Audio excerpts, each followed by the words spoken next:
right. So over the last several days, I'm bringing you conversations to help you get through the lockdown in the next 20 days. And luckily for me, most of the people who have agreed to have these conversations with me are the brightest minds in the country. And one such bright mind is Dr. Kiran Coelho. Dr. Coelho is the head of gynecology at Lilavati Hospital, and she really is among the best in the country at what she does. Dr. Coelho, thank you so much for speaking with me, and you've always been very generous with your time. I hope Thank you that so much. It's always a pleasure. the team at Lilavati is safe, and you've managed somehow to work some sort of a system where people are safe. Yes, of course. Not only Lilavati Hospital, but Hinduja Hospital, Car and Holy Family, the other hospitals I'm connected with. We've been very proactive to keep everyone safe. We have, in fact, even before the lockdown, which was ordered by the Prime Minister, we were already in lockdown almost a week or 10 days prior to that. That means no elective surgeries, no outpatient facilities, and all the patients who were coming to all these three hospitals were triaged before they entered for their travel history, for their symptoms, and anyone who had that were then sent for testing to Kasturba. So we have been very safe. And we have also kept in all these three hospitals separate wards for the COVID positive patients if and when they do come in. Fortunately, we haven't had, I think in India, a pregnant patient COVID positive as yet. So, all right. So And let me ask hopefully, you. Yes, hopefully we will not. Hopefully, God willing, we won't have any pregnant women who get the virus. But let me ask you a few of the questions that have been coming in for you. The first question is this: are pregnant women more vulnerable to this virus? Do they have lower immunity? Should they be more careful? well, immunity in pregnancy is alterable. In the first trimester, it's a little on the lower side because, it has to be because the baby should not be treated like a foreign body. Then later on in pregnancy, also the immunity is a little less. And therefore, we know in the past that pregnant women are more prone to get flu-like symptoms and pneumonia. So now we have this COVID virus, which is actually attacking the lungs. So, you know, we feel that pregnant women, because of their immunity status and because of the respiratory conditions with the COVID virus, that they are more prone to get the disease. But healthy pregnant women should not be worried. It's just those pregnant women with comorbid conditions like diabetes, high risk pregnancy, hypertension, and who already have respiratory problems, they are at more risk, definitely. What sort of precautions should pregnant women take at this point to keep themselves safe? At this point, because the numbers are rising in the country, therefore they have to isolate themselves. That's most important. They should stay at home, not leave their house, preferably isolate themselves from the other members of the family, and wash their hands frequently, at least 4 to 5 times a day for at least 20 seconds. All the doorknobs, the bathroom handles, and all surfaces should be sterilized all the time with a bleach solution. And they should stay positive by keeping in touch with their caregivers, their obstetricians. And I encourage all my patients to call me, and I call all my pregnant patients who are in the last trimester almost every alternate day to keep their spirits up. So normally, pregnant women could also have small children around them. You know, Right. there has been some talk about the fact that small children tend to be carriers, although the virus doesn't affect them. Is it okay for them to be around those small children? Does that make them more vulnerable? Yes, it does make them vulnerable, and I'm so happy that all the schools were closed because children are great virus carriers, and even they, give common cough and cold to their mothers, who then are worried about, the COVID virus, the coronavirus. So schools were closed, but even so, it's best to be. It's very hard because already there's sibling rivalry for the new one that's going to come, and now the children have to be isolated. That's for sure. And patients who've had husbands who've come from abroad, isolate them as well. So isolation, social distancing, hand washing, keeping the environment safe is so important. Well, it's wonderful for most of my patients who come from the, maybe the higher socio-economic status. It's very difficult for those who are in slums, and for pregnant women who are in slums, and middle-class families where the entire family would stay in one room. my heart goes out to them, because how can they practice social distancing? And that's why it's so important that everyone should be locked down at home, so that the curve is flattened. Right. Doctor, also, women have to go in for regular checkups. And the closer they get to the actual delivery, the more frequent the checkups are. Right now, everyone feels like hospitals are an unsafe place to go to. So, should they continue with their regular checkups? What should be postponed? What shouldn't be postponed? I know we are, it's really evolving. I would say, normally in the first 7 months, once a month is more than enough. So I'm sure in the first 7 months, we could, have a schedule the appointments maybe once in 2 months.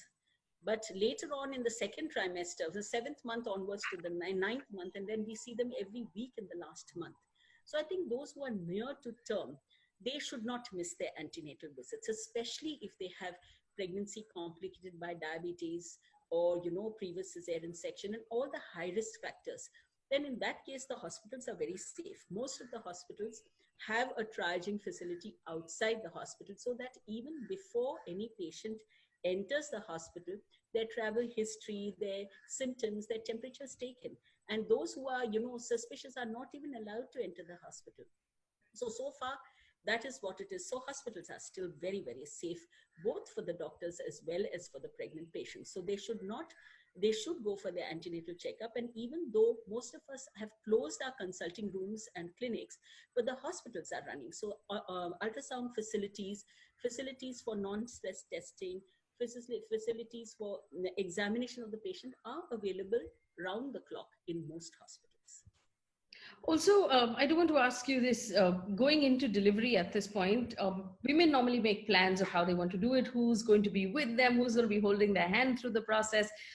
Things have changed at hospitals right now. They're not allowing as many people in. You can't have as many people hold your hand.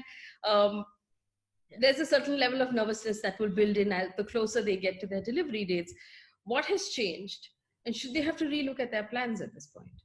Yes, they definitely have to relook at their plans. First of all, we Indians, we have so many birth attendants. We have the husband, the in-laws, the extended families, the aunts, and even other doctor friends who all come in a big gang for the delivery. All that has stopped.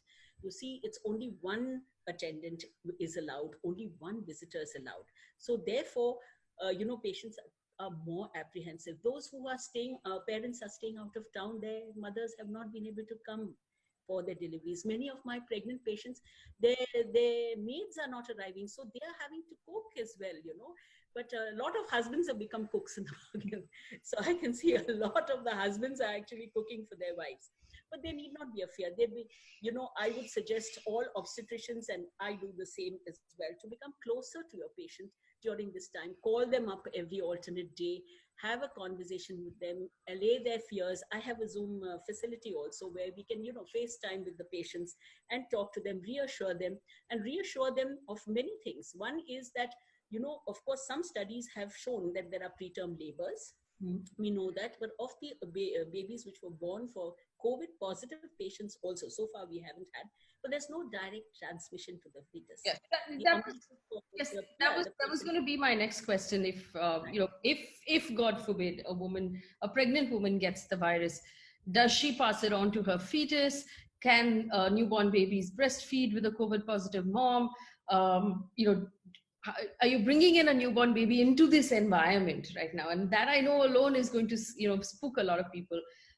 What's your advice? First of all, can it transfer to fetuses? No, first of all the limited studies that we have, one is out of Wuhan, China, one is the WHO study, there's a Lancet study which is as late as 28th of March, and there are studies coming in from New York and the US as well. And all of them have shown that there's no direct transmission to the fetus. There is no transmission from the virus inside the amniotic fluid, the umbilical cord, or the newborn baby as well, even in vaginal deliveries, not only C-section babies. And also, it's not in the breast milk. The virus is not transmitted to the breast milk. So these mothers, even if they are COVID positive, if they wash their hands, if they wear a mask, they can breastfeed their babies. So that is really one plus so far. We haven't had any cases in India, so we can only go by those studies.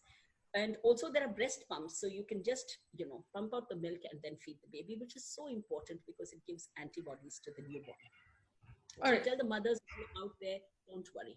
You will be safe, your babies will be safe. And as long as it doesn't escalate, and now with this proper lockdown, there's a great hope that it won't escalate. Absolutely. And so, doctor, obviously, stay calm, stay safe, stay isolated, be completely obsessive about cleanliness. But how important is it right now to simply be calm and not panic, not be anxious, not have your blood pressure go up in this phase? That is the most important and the most difficult to do, Faye. Imagine you're locked at home, so much of uncertainty. Most pregnant women towards the end are always fearful of birth, especially first time mothers, about childbirth, about the pain, about the facilities, and who's going to help them. They are natural fears. And now with this COVID virus, those fears are absolutely, you know, multiply to the point of X numbers, so that is why they have to be reassured by their caregiver and basically their obstetrician with whom they've built a bond for the past 9 months. The obstetricians have to step up and be there for the patients, and I think that bond is the most important So here's the now. question. People who don't have live-in help right now, there would be several, I mean, hundreds of pregnant women across the country, thousands maybe, who don't, who, like you said, the maids haven't come in, the cooks haven't come in. So, and you want to keep your environment clean. So you can't have it just, stay like that. Is it okay for women in their first or second trimester, third trimester to be doing the sweeping, swabbing, the jadu, pocha, bartan, or should they be resting? What's your recommendation? No, they should be doing all that. It's perfectly all right. In fact, there's no exercise otherwise. We have prenatal exercises for women, and those are all stopped. We have online prenatal, all the prenatal exercises, and all my patients who are doing prenatal exercise, all their exercises are now online. So they are exercising. And towards the end, we always tell our patients, please do some duck walking, jadu pocha, etc. That will help to open up the birth canal and help you toward a normal delivery. So now, they have to do it. And it's going to be good for them. And we encourage vaginal deliveries, by the way. C-sections only for obstetric indications, not because of COVID virus. So we're encouraging all patients who otherwise, maybe may have had a C-section, please, as far as possible, have a normal delivery. All right, Dr. Coelho, thank you so much. Anyone can go to the theater. Thank you so much for being so kind and so generous with your time. For those who are watching, if you have questions for Dr. Coelho, leave them at the bottom of this video in the comment section, and I'll make puppy eyes at her and ask her to come back and answer more questions for us here. Always a pleasure. Thank you so much. All right, so I'm going to continue to watch this space on Facebook and Instagram, and I'll bring you more and more of these videos of voices that will help us through this next 20 days of this lockdown. So we'll all be safe and we'll all be happy.